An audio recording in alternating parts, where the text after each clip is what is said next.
人之所以痛苦，係因為追求咗錯誤嘅嘢，將虛妄無實嘅嘢睇成咗真實咁去貪同執着，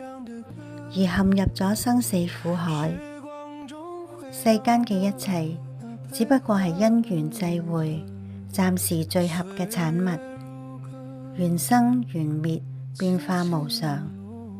冇任何嘢係永恆嘅。一切物質皆有成住壞空，而一切緣分皆有聚散離合。我哋明白無常，並唔係要消極，而係要用更加積極樂觀嘅心態去面對人生中嘅一切無常，能夠喺生命嘅種種苦樂緣境中做到更加心無掛礙、無掛礙故，無有恐怖，